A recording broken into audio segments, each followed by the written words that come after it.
بس اب سوال کو دوہرا سکیں گے؟ میں نے صحیح سے نہیں سنا. خدا کی کتاب ہے. قرآن ایک ایشوریہ گرنتھ ہے، میں اس کو کیسے مانوں؟ پرانے ایشوریہ گرنتھ ہے. ایشوریہ دھرم کو کیسے مانوں؟ گرنتھ یہ کتاب ہے، کیسے مانوں میں؟ آپ ادھر ہے. آپ پرانے گرنتھ کی کتابوں کو کیسے مانوں؟ قرآن اللہ کی قرآن ایک کتاب ہے، میں اس کو کیسے مانوں کہ یہ سچی کتاب ہے؟ قرآن ہاں، قرآن کی بات کرتا ہوں میں. ہاں سمجھ گیا. نہیں کیونکہ مائکرو فون آپ سمجھ گیا. بھائی صاحب کا سوال ہے کہ قرآن کو کیسے مانوں کہ یہ آسمانی کتاب ہے، یہ صحیح گرنتھ ہے خدا کی طرف سے، ایشور کی طرف سے. یہ آپ کا سوال ہے. بھائی صاحب کا بہت اہم سوال ہے، اچھا سوال ہے کہ میں کیسے مانوں کہ کہ یہ قرآن خدا کی کتاب ہے، صحیح گرنتھ ہے، اس میں غلطیاں نہیں ہیں. میں نے ایک تقریر کی ہے جس کا موضوع ہے کیا قرآن خدا کی کتاب ہے، کیا قرآن خدا کا کلام ہے. اور یہ تقریر تقریباً 2 گھنٹے کی ہے. وقت نے کہ 2 گھنٹے میں لوں، لیکن کوشش کروں گا کہ میں آپ کو اس کا جواب دوں. اکثر لوگ جب پوچھتے ہیں کہ ہم کیسے مانیں کہ قرآن خدا کا کلام ہے، میں ہمیشہ کہتا ہوں اگر کوئی بھی کتاب، کوئی بھی کلام کو یہ ثابت کرنا ہے کہ وہ خدا کی طرف سے، ایشور کی طرف سے، اللہ کی طرف سے، اس کے لیے فرض ہے کہ وہ یہ ثابت کرے کہ وہ کتاب ہر دور میں اپنے آپ کو ثابت کرتا ہے. مثال کے طور پہ ہزاروں سال پہلے دور تھا معجزہ کا، اور الحمدللہ قرآن معجزہ کا معجزہ ہے. اس کے بعد جب قرآن نازل ہوئی وہ دور تھا لٹریچر اور پوئٹری کا، لٹریچر اور پوئٹری کا دور تھا. الحمدللہ آپ کوئی بھی عربی ماہر سے پوچھو، چاہے وہ مسلم ہو یا غیر مسلم ہو، کہ آج وہ تسلیم کرتا ہے کہ سب سے بہترین عربی زبان میں کتاب ہے وہ ہے قرآن مجید. لیکن آج اگر کوئی مذہبی کتاب یہ کہتا ہے کہ دنیا چپٹی ہے، بہت اچھے انداز میں دنیا چپٹی ہے، کیا آپ مانیں گے؟ آپ مانیں گے بھائی صاحب؟ نہیں مانیں، کیونکہ آج لٹریچر اور پوئٹری کا دور نہیں ہے، آج دور ہے سائنس اور ٹیکنالوجی کا. تو ہمیں سائنس اور ٹیکنالوجی کے ذریعے دیکھنا پڑے گا کہ قرآن خدا کا کلام ہے. اس کے ذریعے جو لوگ نہیں مانتے کہ قرآن خدا کا کلام ہے، آج سائنس یہ کہتی ہے ہماری کائنات وجود میں کیسے آئی. کچھ 40 سے 50 سال پہلے کچھ سائنسدان کو نوبل پرائز ملا تھا یہ ڈسکور کرنے کے لیے کہ ہماری کائنات وجود میں کیسے آئے، اور اسے کہتے تھے بگ بینگ، ایک بڑا دھماکہ. اور سائنس آج یہ کہتی ہے کہ ہماری کائنات ایک پرائمری نیبولا تھی، اس کے بعد ایک دھماکہ ہوا، سیکنڈری سیپریشن، اس کے بعد وجود میں آیا گیلیکسی، ستارے، سورج، چاند، اور یہ دھرتی جس پہ ہم رہ رہے ہیں. تو میں پوچھوں گا یہ کب آپ کو پتا چلا؟ تو وہ کہیں گے 40 سال پہلے، 50 سال پہلے.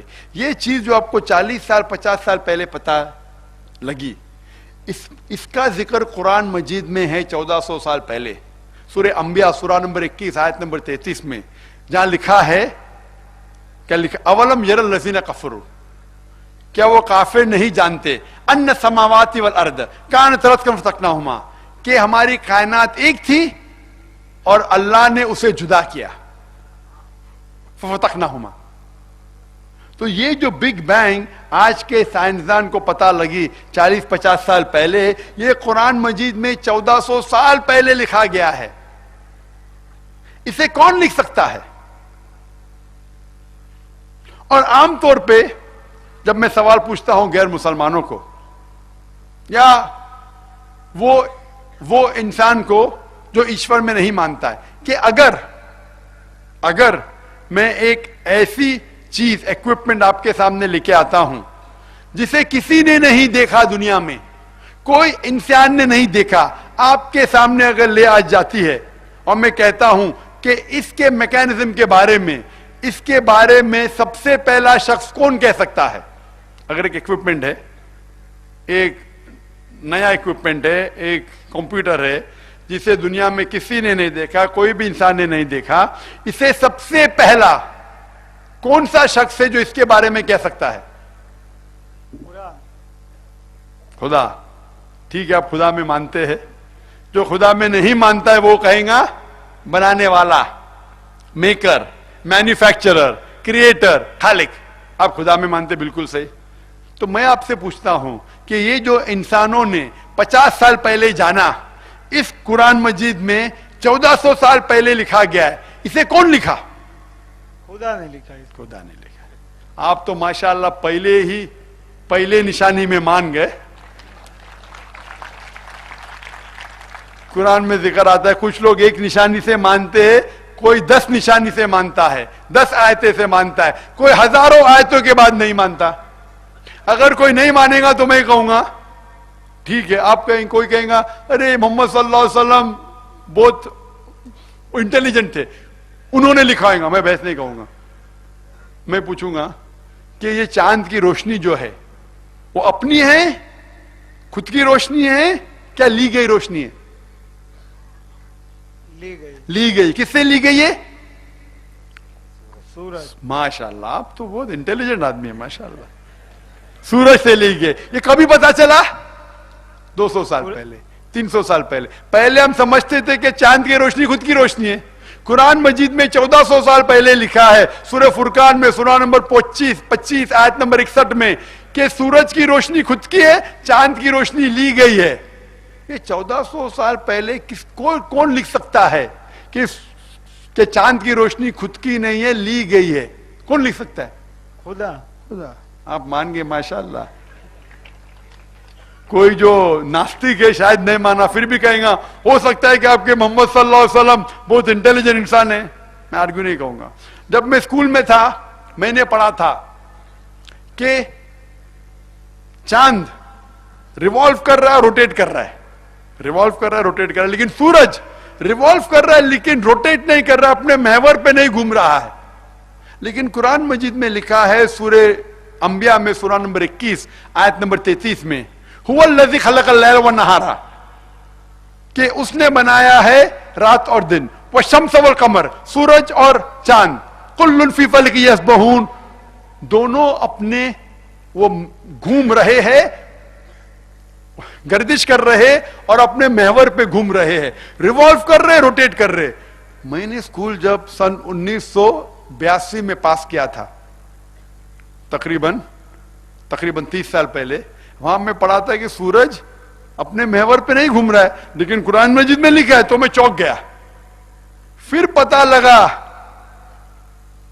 20 سال 25 سال پہلے کہ چاند کے علاوہ سورج بھی اپنے محور پہ گھوم رہا ہے، اور سورج ایک بار روٹیٹ کرنے کے لیے 25 دن لیتا ہے. تو کون یہ قرآن مجید میں 1400 سال پہلے لکھ سکتا ہے کہ سورج بھی گھوم رہا ہے؟ خدا ہے. دوسرا آپ 3 بات میں مان لی. اس طریقے سے قرآن مجید میں 6000 سے زیادہ آیتیں ہیں، اور تقریباً 1000 سے زیادہ آیتیں سائنس کے بارے میں کہتے ہیں. اس میں لکھا ہے کس طریقے سے کائنات بنی، کس طریقے سے کائنات پھیل رہا ہے. ایسٹرونومی لکھا ہے، ایسٹرونومی کی وجہ واٹر سائیکل لے گئے، کس طریقے سے پانی سمندر سے ایویپریٹ ہوتا ہے، کلاؤڈ بادل بنتا ہے، بادل اندر جاتا ہے، بارش ہوتی ہے، پھر سے واٹر سائیکل کمپلیٹ ہوتی ہے. لکھا ہے کس طریقے سے 2 قسم کے پانی ہیں، میٹھا پانی اور کھارا پانی، یہ دونوں ملتے ہیں لیکن مکس نہیں ہوتے. لکھا ہے جیولوجی کے بارے میں کس طریقے سے ماؤنٹین اوتاد ہے، کس طریقے سے اس کا جڑ ہے، اور جتنا ماؤنٹین اوپر ہے، پہاڑ اوپر ہے، اتنی زیادہ نیچے ہے. یہ قرآن مجید میں لکھا ہے، جسے ہمیں آج معلوم پڑا، کل معلوم پڑا سائنس میں. کل مطلب 100 سال پہلے، 200 سال پہلے، 400 سال پہلے. یہ کون لکھ سکتا ہے؟ قرآن میں لکھا ہے بایولوجی میں کہ ہر جاندار چیز پانی سے بنی گئی ہے. سورہ انبیاء سورہ نمبر 21 آیت نمبر 30، جسے آج ہمیں پتا چلا. قرآن میں لکھا ہے کہ نہ ہی انسان لیکن پیڑ پودوں کے اندر بھی جنس ہے، مرد اور عورت، جو ہمیں آج پتا چلا، جو قرآن مجید میں 1400 سال پہلے لکھا ہے. باٹنی، زیولوجی، ایمبریولوجی، 1000 سے زیادہ آیتیں ہیں. ہر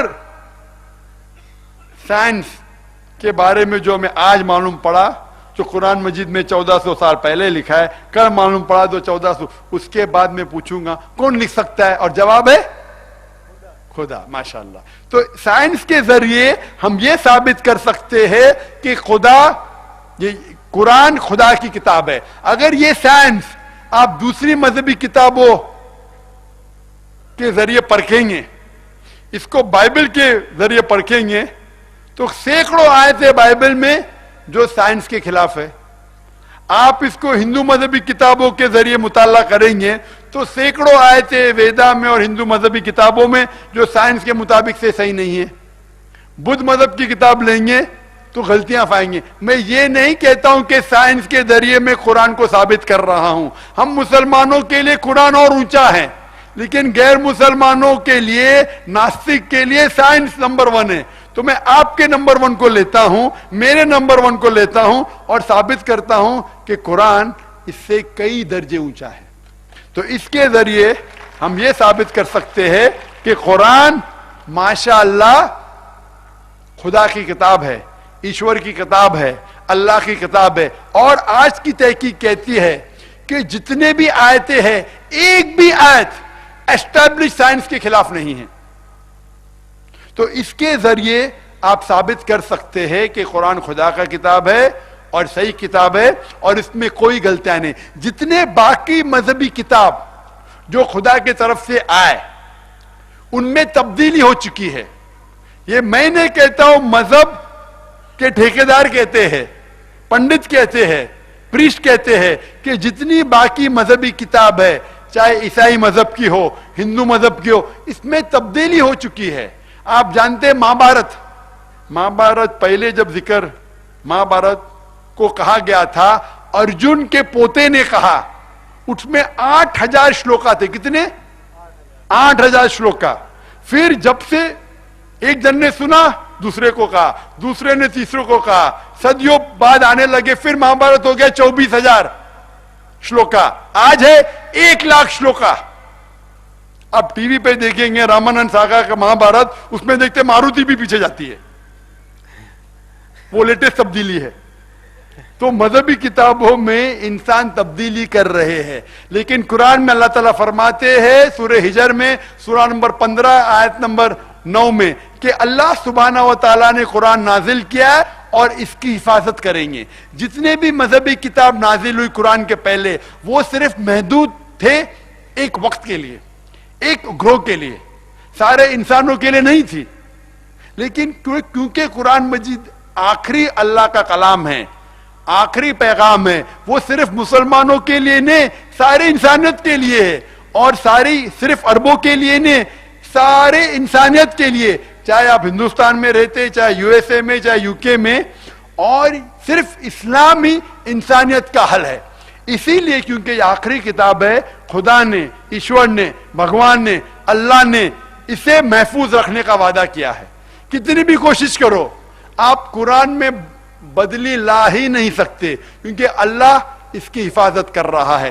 جتنے پہلے مذہبی کتاب آئے، وقت کے دوران سال گزرتے ہوئے ان میں تبدیلی آئے، اس میں ملاوٹ آئی، اور کیونکہ وہ محدود تھا ایک وقت کے لیے، خدا نے، ایشور نے، اللہ نے اسے محفوظ رکھنا کو صحیح نہیں سمجھا. لیکن کیونکہ قرآن اللہ کا آخری پیغام ہے، آخری کلام ہے، اس میں کوئی بھی تبدیلی نہیں لا سکتا ہے.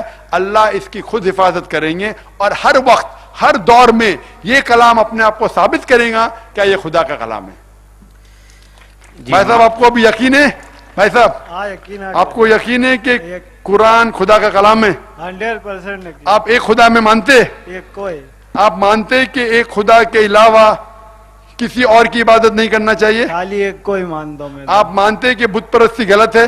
غلط ہے. آپ مانتے مورتی پوجا غلط ہے؟ غلط. آپ مانتے کہ محمد صلی اللہ علیہ وسلم آخری پیغمبر ہے؟ نہ، اس کو تو معلوم نہیں تھا میرے کو. نہیں مانتے؟ پہلی بار آیا ہوں پروگرام میں آج. ٹھیک ہے، تو میں آپ کو کہنا چاہتا ہوں کہ آپ کا بیک گراؤنڈ ہندو مذہب ہے؟ ٹھیک ہے.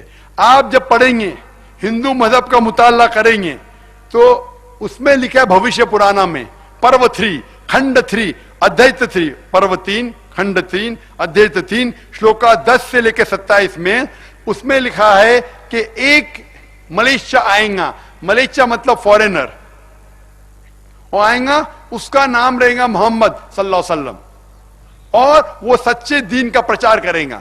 اس کا ذکر ہے, یہ چیز آگے بھی لکھا ہے بھوشیہ پرانا پرو 3 کھنڈ 3 ادھیت 3 شلوکا 10 سے لے کے 27, پہلا 3 سے لے کے 8 ہے, ابھی 10 سے لے کے 27. اس میں لکھا ہے کہ یہ جو آئیں گا, یہ جو پیغمبر آئیں گا اور اپنا دین پھیلائیں گا, اس کے ماننے والے ان کی ختنہ کی جائیں گی, وہ داڑھی رکھیں گے اور وہ سور کا گوشت نہیں کھائیں گے, وہ اپنے اور وہ صحیح دین کا پرچار کریں گے, وہ لوگوں کو نماز کے لیے بلانے کے لیے اذان دیں گے, وہ امن پھیلائیں گے, اور بھاجی پالا کھانے سے نہیں پاک ہوں گے لیکن گوشت کھانے سے. اسی طریقے سے بھوشیہ پرانا کے علاوہ آپ دیکھیں کنٹپ سکتا اتھروا وید کتاب نمبر 20 ادھیائے نمبر 124 منترا نمبر 1 سے لے کے 14 میں کنٹپ سکتا میں لکھا ہے محمد صلی اللہ علیہ وسلم کی پیشن گوئی. لکھا ہے رگ وید میں والیوم نمبر 1 ادھیائے نمبر 59 ورس ادھیائے نمبر 53 ورس نمبر 9 میں محمد صلی اللہ علیہ وسلم کے بارے میں کئی جگہ ہے, میں حوالے دے سکتا ہوں سینکڑوں جس میں محمد صلی اللہ علیہ وسلم کا ذکر ہے. Rig Veda volume number 1 chapter number 13 verse number 3, Rig Veda volume number 1 chapter number 8 verse number 2, کئی حوالے.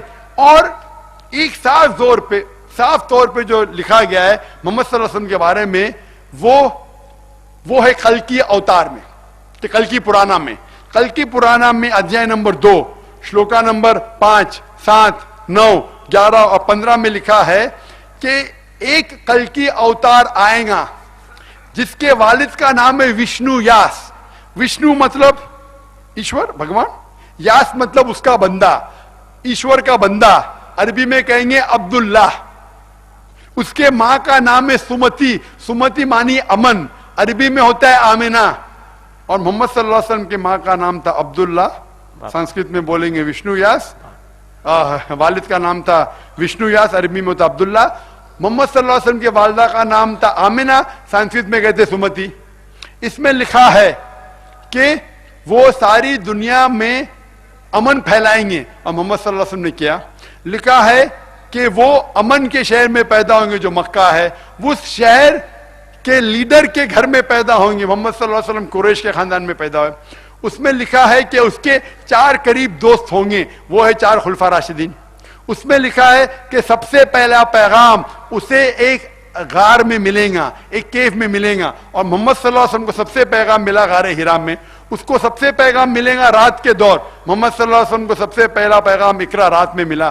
اس کے بعد وہ کل کی اوتار ہجرت کریں گا نارتھ کی طرف, پھر واپس آ جائیں گا. ہم جانتے ہیں محمد صلی اللہ علیہ وسلم نے ہجرت کی مدینہ پہ, پھر سے واپس آئے.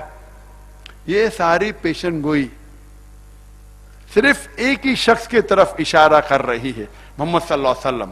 تو محمد صلی اللہ علیہ وسلم کی پیشن گوئی نہ ہی وید میں, نہ ہی ہندو مذہبی کتاب میں ہے, بائبل میں بھی ہے, بدھ مذہب کی کتاب میں بھی ہے. تو آپ کی مذہبی کتاب میں جب لکھا ہے پیشن گوئی ہے کہ آپ کو کل کے اوتار میں ماننا چاہیے, تو اب آپ مانتے محمد صلی اللہ علیہ وسلم میں؟ ہاں مانتا ہوں. اب مانتے؟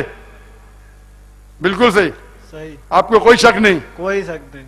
آپ مانتے خدائی کے, ہاں آپ مانتے بت پرستی غلط ہے, مورتی پوجا غلط ہے, آپ مانتے محمد صلی اللہ علیہ وسلم پیغمبر ہے, ہاں تو اس کا مطلب جو اسلام کی اہم شرط آپ اس کو مانتے, ہاں.